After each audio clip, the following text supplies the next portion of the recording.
Hello dear students, welcome back to my YouTube channel and I am Smriti Bhatia, and in today's video we are going to study about the elbow joint. In the previous videos we have covered the anatomy of humerus, radius and ulna, and we have also covered the cubital angle or the carrying angle you can say. So elbow joint was considered to be done before doing the carrying angle, but it's okay, it's fine. Now we will be studying about the elbow joint. So there is a difference between the elbow joint and elbow complex. So, elbow complex consists of three joints. These three joints are one formed between the humerus and radius and ulna. The other one is formed between the radius and ulna. And in this we have the distal radioulnar joint and the proximal radioulnar joint. Okay. So these three joints comes under the term complex, the elbow complex. And if we study only the elbow joint says the articulation between the humerus, radius and the ulna. Okay. So right now we will be studying about this joint. So starting with the articulating surface,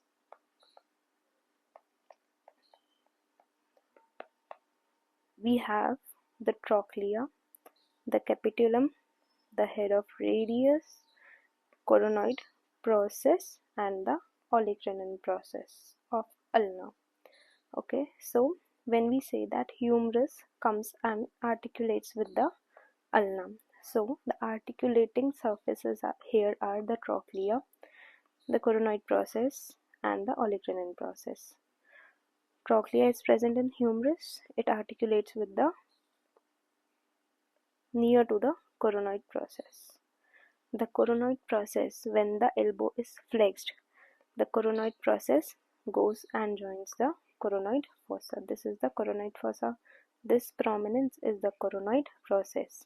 So during flexion, this goes over here. So the coronoid fossa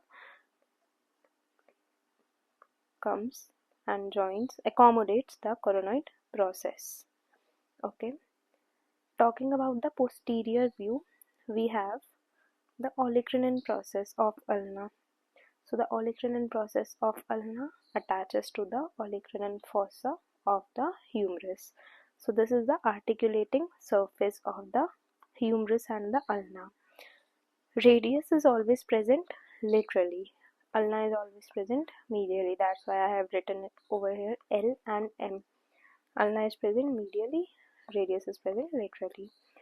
This is the anterior view, this is the posterior view. Okay, so now coming to the radius and humerus. The head of radius attaches with the capitulum. Okay, we can see the gap over here. So the basically we can say that during flexion or during the movement, the head of radius comes in contact with the capitulum of the humerus, but it is not directly joined with the humerus, but it is joined with the ulna. Okay, so radius head is joined with the ulna at the radial notch of ulna, but that comes under the radioulnar joint. Okay, so we will be studying about it in detail in the later videos.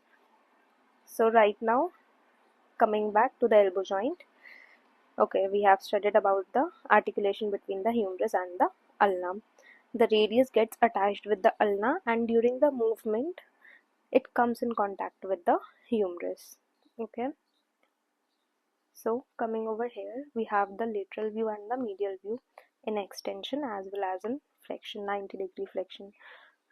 I have taken these all references from Netter Book of Anatomy. You can also refer that. It is a very nice book for learning the anatomy through visualizing it.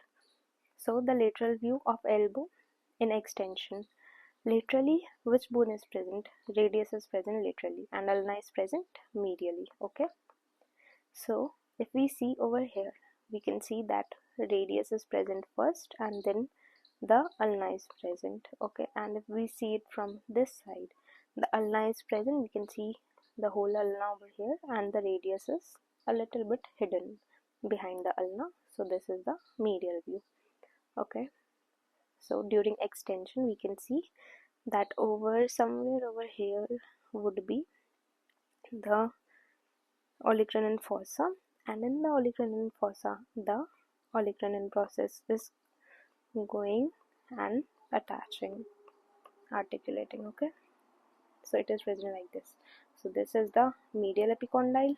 Okay, this is the lateral epicondyle, this is the ulna, and the olecranon process goes and attaches to the olecranon fossa in the humerus. It would be somewhere like this.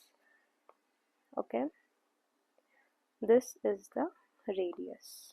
Okay, next coming up to the lateral view and medial view and flexion. Right now we have studied this in extension. Now in flexion, what happens? I told you that when the elbow flexes, it joins or it touches the humerus. Okay, so capitulum comes in contact with the radius bone. Okay, so here we have the radius, this is the radius, and this is the ulna. Ulna is a bit hidden because this is the lateral view.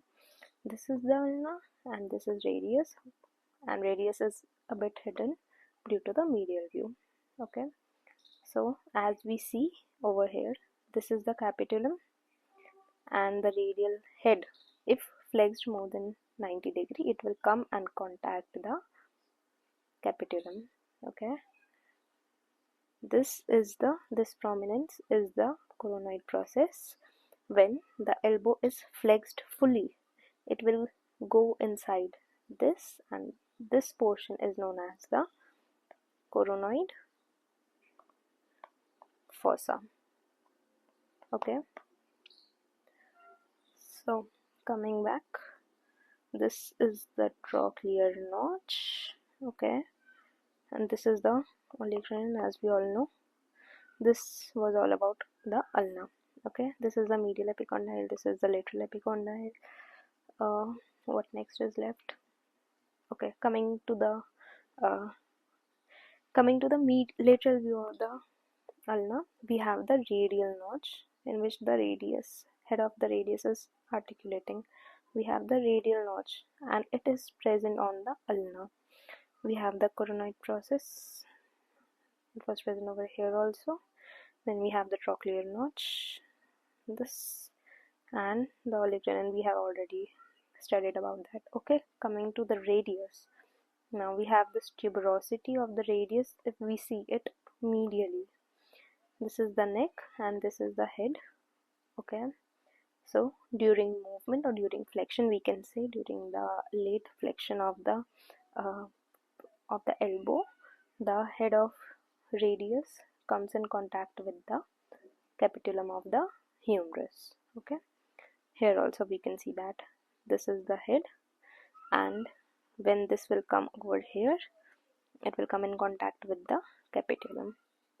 So this was all about the elbow joint. In the next video, we are going to cover the X-ray of the elbow joint. It is going to be a very important video as per clinical aspect also, and as per practical aspect also. So I recommend you all to watch that video. So in this video, that's all. See you next time.